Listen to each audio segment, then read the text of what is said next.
En Mateo capítulo 1 encontramos el primer tema del Evangelio de Mateo, y es la genealogía o la descendencia de Jesús.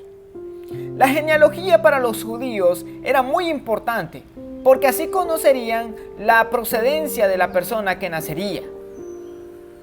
La razón de este interés en las descendencias era que los judíos daban la mayor importancia a la pureza del linaje.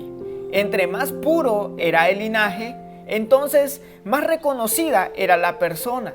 Por eso, por ejemplo, un sumo sacerdote o un sacerdote tendría que demostrar que su descendencia llegara hasta los sacerdotes del pasado, los de Leví, por ejemplo, para que así fuera importante su lugar en la sociedad.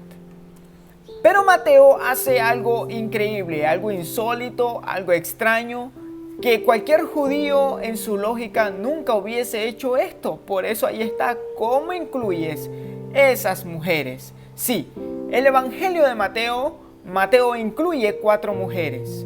Tamar, versículo 3, Rahab, versículo 5, también Ruth en el versículo 5 y Betsabé en el versículo 6, donde dice de la que fue mujer de Urías. La mujer de Urías se llamaba Betsabé.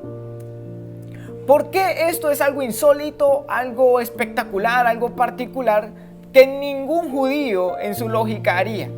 Uno, porque las genealogías judías en su normalidad no incluían mujeres en su descendencia.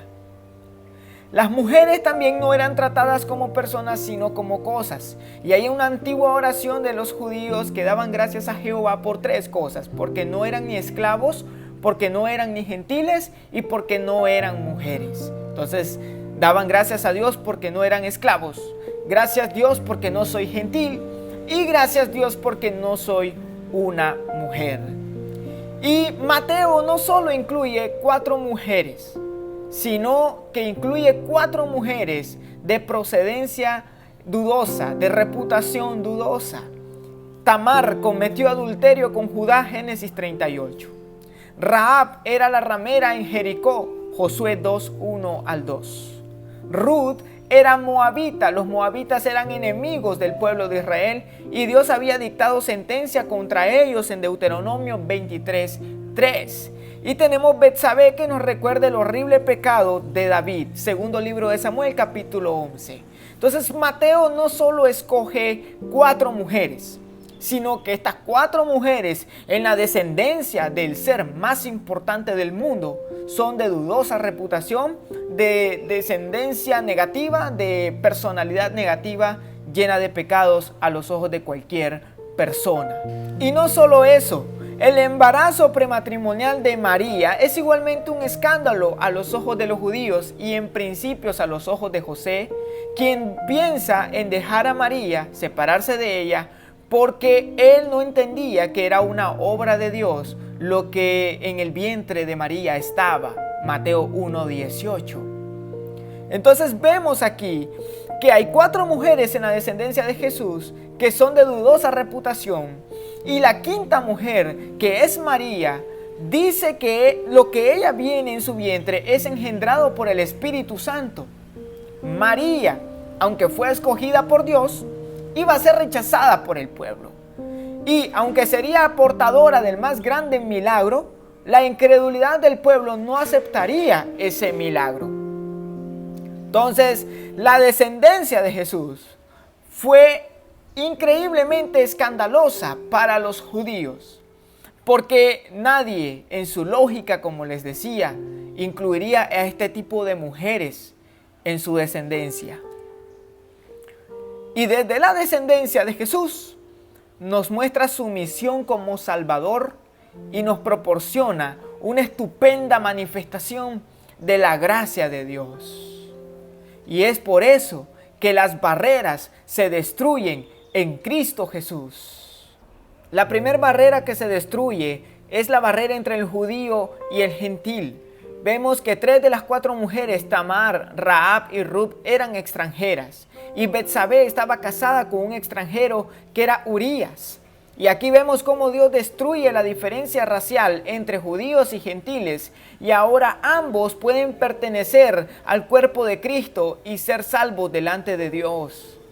La segunda barrera que se destruye es la importancia del hombre y el menosprecio de la mujer. Jesucristo elevaría el lugar de la mujer. Jesucristo dignificaría a la mujer y mostraría que tanto hombres como mujeres son igual en importancia delante de Dios. Cada quien con sus funciones, el hombre con sus funciones, las mujeres con sus funciones, pero delante de Dios ambos son importantes.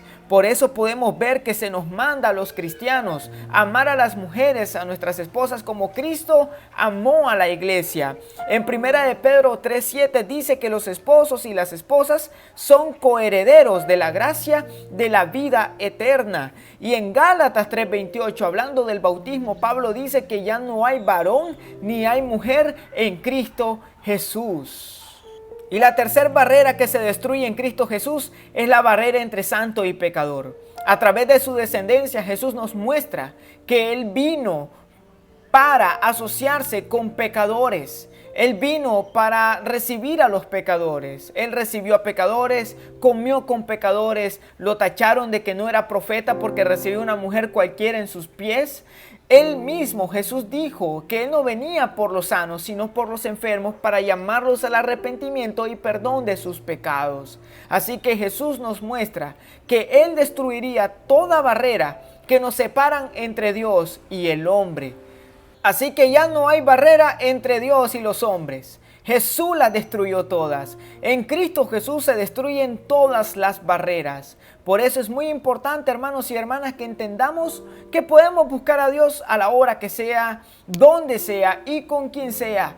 Con quien estemos, no importa, porque ya no hay barreras que nos impidan buscar de Dios. Y nunca se nos debe de olvidar también que los pecadores fueron llamados al arrepentimiento. Nunca debemos de olvidar también que las mujeres son importantes en el plan de Dios. Y nunca debemos olvidar que no hay raza que nos separe de Dios, porque todos somos importantes en Cristo Jesús. Que Dios te bendiga. Gracias por haber visto este mensaje. Te pido que le des me gusta, que comentes qué te ha parecido y cualquier pregunta, aquí estaremos. Que Dios los bendiga.